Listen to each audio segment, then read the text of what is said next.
안녕하세요.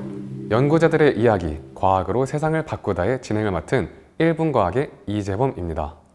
여러분, 지금 이 순간에도 우리나라 연구실에서는 세상을 바꿀 놀라운 연구들이 진행되고 있다는 사실을 아시나요?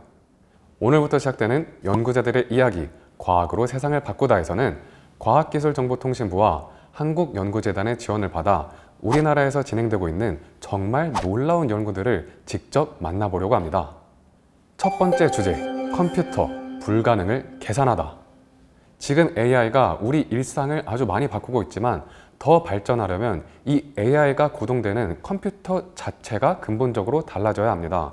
우리가 꿈꿔왔던 불가능한 계산이 현실이 될 수 있을까요? 불가능을 가능으로 만드는 두 가지 혁신 기술을 만나보겠습니다. 첫 번째 게스트입니다. 차세대 반도체 분야의 세계적인 연구자이시고 특히 인메모리 반도체 개발 분야에서 획기적인 성과를 거두고 계신 분입니다. 연세대학교 신소재공학과 심우영 교수님을 모셨습니다.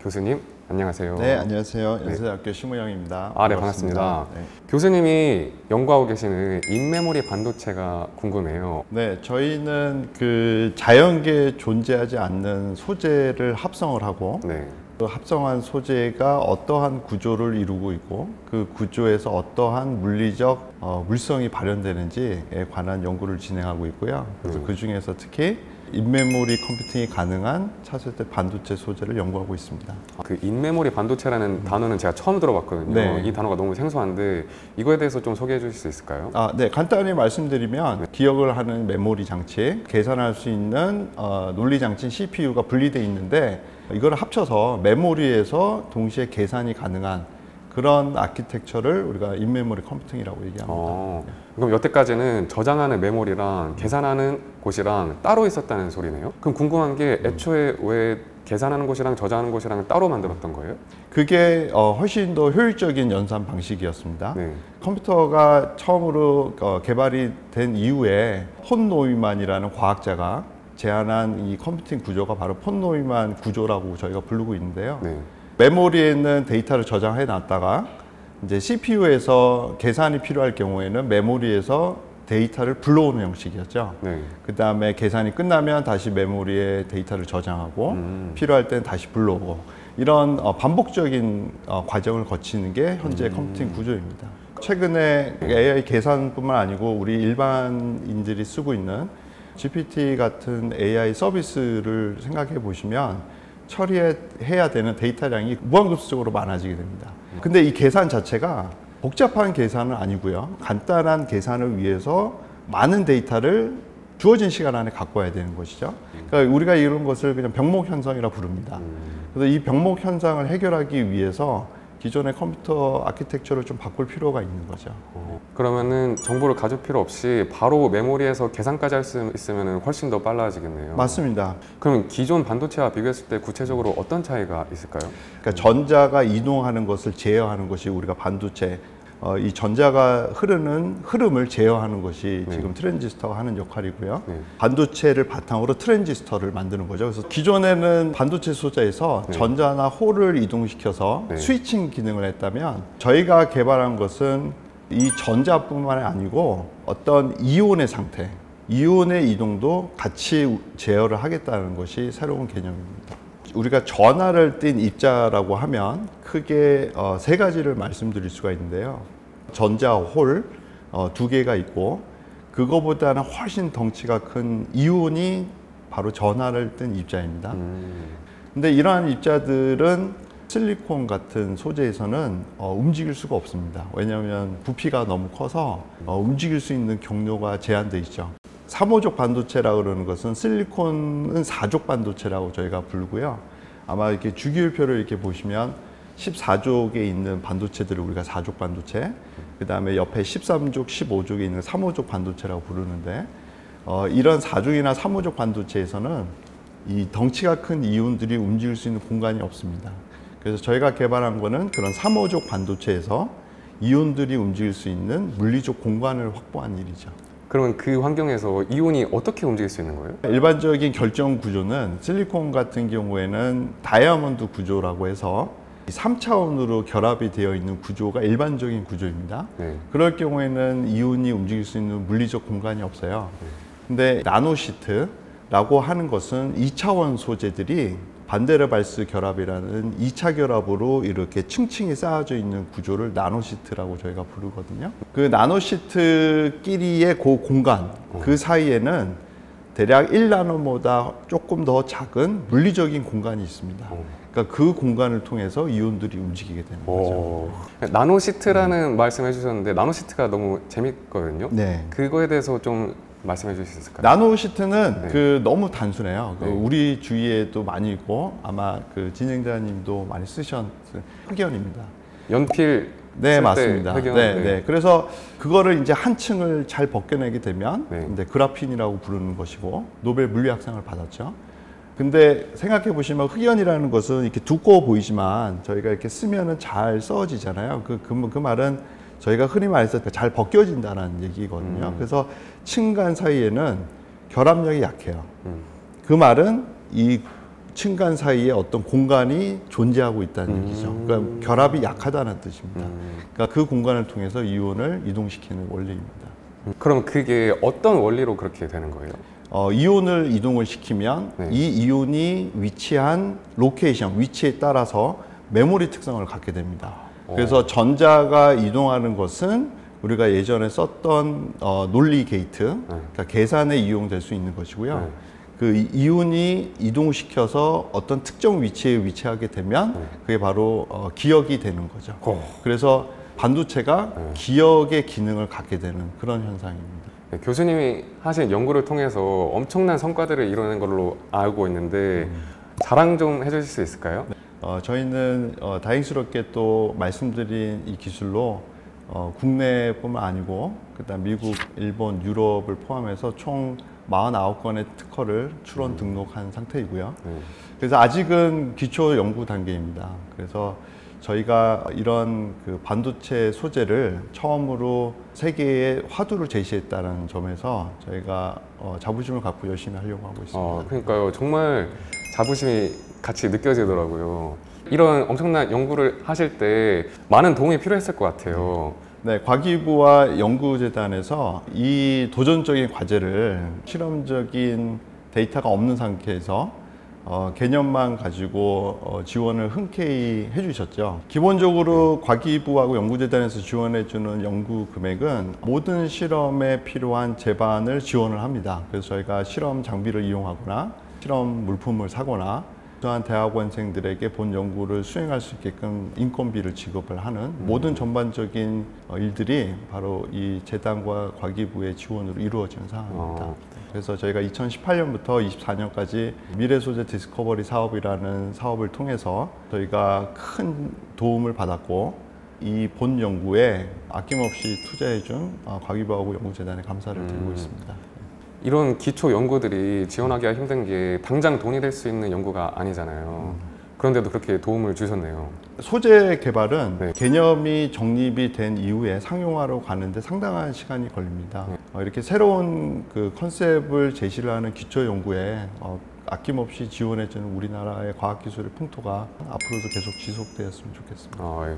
그 교수님의 2D 나노시트가 상용화가 되면은 그럼 어떤 미래가 펼쳐질까요? 그거는 아무도 모르죠. 저희가 쉽게 생각을 해보면 그 양자점이라는 것도 노벨 화학상을 받으셨지만 사실은 TV의 디스플레이에 사용될지를 잘 몰랐고 CNT나 그래핀 같은 소재들도 어떠한 응용 타겟을 위한지도 그때 당시에는 잘 몰랐습니다. 저희가 인메모리 컴퓨팅에 사용되는 소재는 크게 4가지 관점에서 봐야 될 것 같습니다. 첫 번째는 크기. 저희가 전자와 이온을 동시에 제어할 수 있다는 것은 사이즈를 줄일 수 있다는 얘기거든요. 그다음 사이즈를 줄이면 병목 현상을 해결하게 되면 속도가 빠르게 되고 동시에 전력 소비가 낮아지게 되고 전력 소비가 낮아지게 되면 발생하는 열이 낮아지게 되겠죠. 열, 그다음에 전력, 그다음 속도, 사이즈, 그다음에 더해서 경제적인 이점이 있다면 아마 상용화로 가는 큰 단추가 되지 않을까 이렇게 생각을 들고 있습니다. 교수님이 연구하시는 연구를 들으니까 앞으로의 미래가 훨씬 더 기대가 많이 됩니다. 보고 계시는 분들한테 마지막으로 한 말씀 해주신다면 어떤 말씀 해주시겠어요? 우리가 쓰고 있는 모든 전자기기들도 네. 이런 기초과학에서 연구가 시작이 됐습니다. 네. 앞으로도 저희가 이런 기초기술을 바탕으로 기술의 성숙도를 높일 수 있는 연구를 계속 진행하려고 하고 있습니다. 많은 응원과 격려를 부탁드리도록 하겠습니다. 열심히 하겠습니다. 예. 감사합니다. 네, 감사합니다. 1분 만에 핵심만 쏙쏙 정리해드리겠습니다. 지금 우리가 쓰는 컴퓨터는 생각하는 CPU와 기억하는 메모리가 따로 놀아서 속도도 느리고 전력도 많이 먹습니다. 그래서 등장한 게 바로 인메모리 반도체, 메모리에서 계산까지 한 번에 처리하는 기술입니다. 심우영 교수님은 여기서 한 걸음 더 나아가서 2D 나노시트라는 완전히 새로운 소재를 개발한 것입니다. 층을 만들고 이온 고속도로를 뚫자라는 기발한 아이디어로 전자와 이온이 서로 방해받지 않고 동시에 일을 할 수 있게 만든 것이죠. 전 세계 최초로 소재 단계에서 완전한 인메모리 반도체를 구현한 혁신적인 성과입니다. 그 결과 무려 49건의 특허를 등록하게 됐고, 이 모든 연구가 원천기술개발사업 지원 덕분에 가능해졌다는 점도 잊지 마세요. 자, 이제 두 번째 게스트를 만나볼 시간입니다. 이번에는 컴퓨터의 패러다임 자체를 변화시킬 수 있는 엄청난 기술에 대해서 말씀을 나눠보려고 하는데요.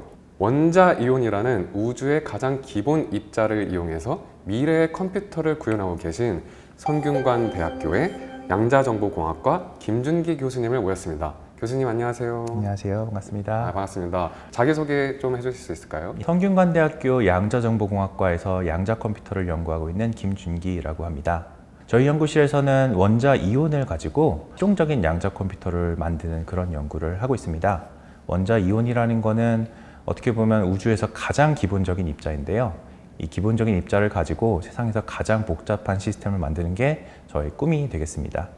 이를테면 신이 준 레고 블록으로 저만의 성을 만드는 그런 느낌으로 연구를 하고 있습니다.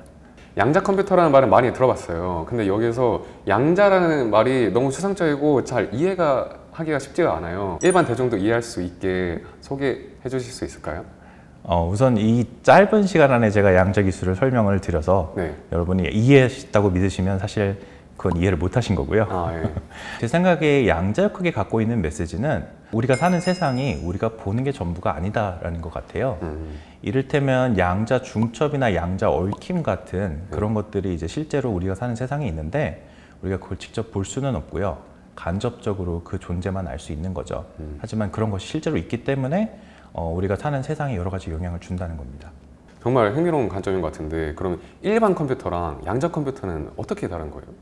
일반 컴퓨터와 양자 컴퓨터의 가장 큰 차이점은 양자 컴퓨터는 큐비트라는 걸 사용한다는 겁니다. 이 큐비트는 단순히 0과 1로만 이루어진 게 아니라 양자 중첩, 양자 얽힘 같은 그런 양자 현상을 모두 포괄적으로 허용을 하는 그런 상태가 가능하죠. 하나의 큐비트가 가지는 정보의 양이 일반적인 비트보다 더 크다라고 상상을 하셔도 괜찮을 것 같아요. 예를 들어 0과 1의 중첩 상태에 있는 큐비트는 측정을 하면은 0의 상태가 나올 때도 있고 1의 상태가 나올 때도 있습니다. 근데 이거는 우리가 일상적으로 보는 무작위와는 조금 달라요. 예를 들면 우리가 복권을 사도 당첨일 수도 있고 꽝일 수도 있잖아요. 근데 이런 것과 큐비트는 좀 달라요. 왜냐하면은 예를 들어 중첩 상태의 큐비트를 갖고 연산을 하면은 0을 가지고 연산했을 때의 결과와 1을 가지고 연산을 했을 때의 결과를 모두 가지고 있습니다. 그래서 그걸 가지고 우리가 양자 컴퓨터로 더 빠른 연산을 할 수 있는 근거가 되는 거죠. 양자 컴퓨터로는 일반 컴퓨터로 할 수 있는 수십만 년에 걸친 일을 몇 분 만에도 할 수 있다, 이런 말을 하는데 구체적으로 이게 어떤 의미인지. 우선은 양자 컴퓨터가 모든 연산을 다 빠르게 하는 그런 종류의 컴퓨터는 아니라고 보시는 게 좋을 것 같아요. 양자 컴퓨터를 사실 컴퓨터라고 불러야 되느냐, 또 사실은 의문을 갖고 계시는 분들도 계시고요. 이를테면 양자 컴퓨터는 몇 가지 연산들을 일반적인 컴퓨터보다 훨씬 더 빠르게 할 수 있습니다. 예를 들어 굉장히 복잡한 분자의 시뮬레이션이라든지, 그리고 이제 몇몇 가지 최적화 문제 같은 것들을 양자 컴퓨터가 굉장히 잘 풀 수 있다는 것들이 알려져 있어요. 그리고 소인수 분해와 이와 관련된 암호 체계도 양자 컴퓨터가 굉장히 잘 푸는 문제 중에 하나고요. 암호 체계를 그렇게 빨리 풀 수 있으면은 기존에 우리가 갖고 있는 보안 시스템에는 어떤 영향이 있을까요? 예를 들어 우리가 지금 사용하고 있는 암호 체계 중에 하나가 네. RSA라는 것이 있어요. 공개키 암호인데요. 여기서는 소인수 분해 문제를 암호 체계의 근간으로 하고 있습니다. 근데 이제 소인수 분해를 양자 컴퓨터가 굉장히 빨리 풀 수 있다는 것이 또 잘 알려져 있어요. 그래서 기존에 있는 암호 체계를 우리가 갖고 있는 슈퍼컴퓨터로 푼다면 뭐 몇백만 년 혹은 뭐 우주의 나이만큼이나 굉장히 오랜 시간이 걸리지만 양자 컴퓨터를 이용을 하면은 뭐 며칠이나 몇 주일 정도면 풀 수 있다라는 그런 예측들이 있어요.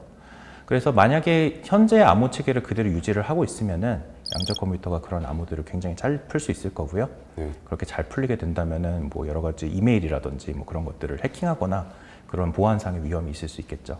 한 가지 다행인 점은 지금 여러 가지 암호 연구를 하시는 분들이 양자 컴퓨터에도 안전한 암호 체계를 많이 연구를 하고 계시고요. 아마 조만간에 그런 암호 체계로 많은 암호 체계들이 바뀌지 않을까 생각을 하고 있습니다.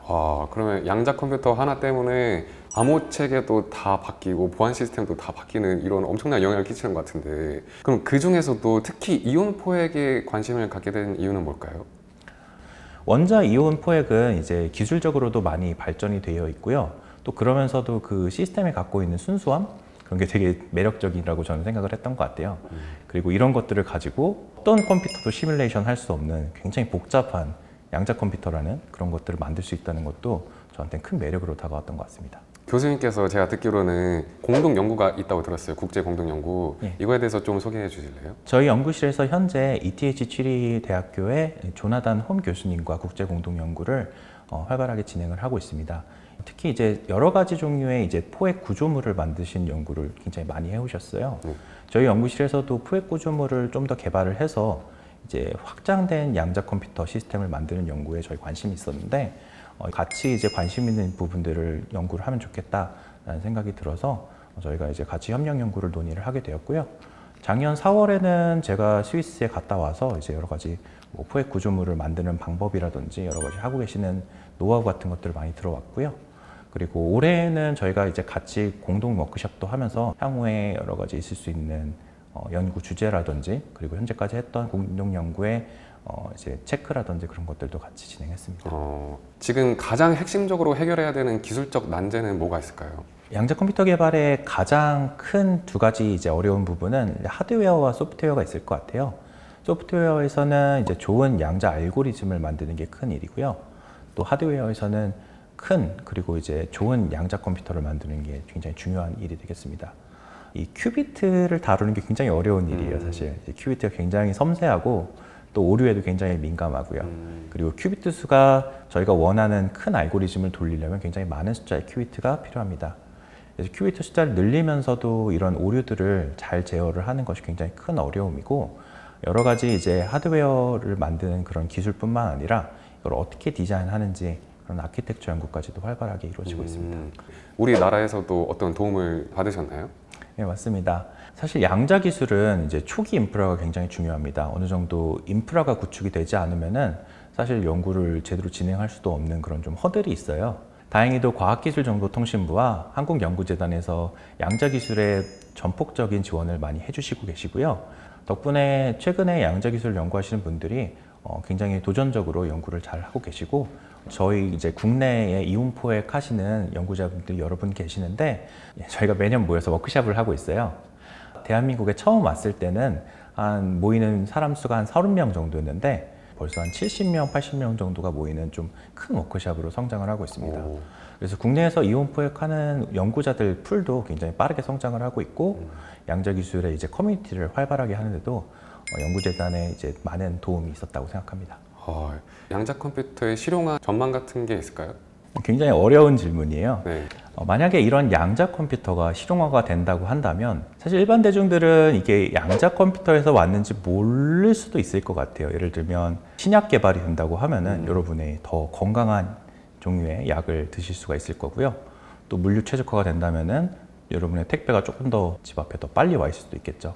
회사들이 그거를 꼭 양자 컴퓨터를 썼어요 라고 홍보를 하지 않더라도 어느 순간 양자 컴퓨터가 그렇게 자연스럽게 우리 일상생활에 스며든 날이 오지 않을까 긍정적으로는 그렇게 생각해 봅니다. 양자 컴퓨터가 핫 이슈인데 이 양자 컴퓨터에 대해서 관심 갖고 있는 우리 젊은 세대에게 한 말씀 해주신다면 어떤 말씀 해주시겠어요? 저도 젊은 세대라고 나름 생각을 하고 있습니다.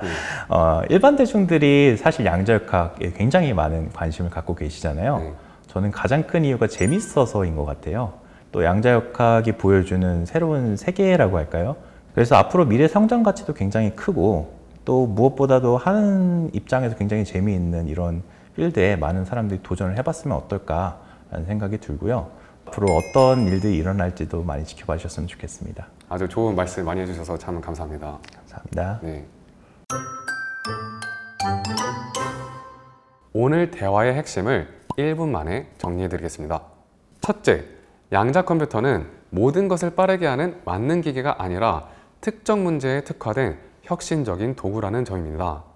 암호 해독, 분자 시뮬레이션, 최적화 문제 등에서 기존의 슈퍼컴퓨터로는 우주의 나이만큼 걸릴 계산을 단 며칠 만에 해결할 수 있는 엄청난 잠재력을 가지고 있습니다. 둘째, 양자 컴퓨터의 핵심인 큐비트는 0과 1을 동시에 보유하는 중첩 상태로 존재하고 이것이 바로 양자 컴퓨터의 엄청난 연산 능력의 원천이라는 것을 알 수 있었습니다. 셋째, 김준기 교수님은 이온 포획 기술을 통해 신이 준 레고 블록 같은 원자들로 세상에서 가장 복잡한 시스템을 구축하고자 하는 아름다운 연구 철학을 보여주셨습니다. 넷째, 체계적 지원을 통해 국내 양자 기술 커뮤니티가 30명에서 70명으로 성장하는 등 우리나라 양자 기술 생태계가 급속히 발전하고 있다는 고무적인 소식도 들을 수 있었습니다. 마지막으로 양자 컴퓨터가 실용화되면 우리는 직접 이것을 사용하기보다는 더 나은 의약품이나 더 빠른 물류 시스템 등을 통해 간접적으로 그 혜택을 누리게 될 것이라는 전망도 흥미로웠습니다. 오늘 두 분의 뛰어난 연구자를 만났습니다. 과학기술정보통신부와 한국연구재단의 지원으로 만들어진 이 성과들이 언젠가 우리 모두의 디지털 미래를 혁신해 줄 것이라는 기대와 함께 오늘 방송을 마치겠습니다. 여러분의 많은 관심과 시청 부탁드립니다. 과학으로 세상을 바꾸는 연구자들의 이야기 계속됩니다.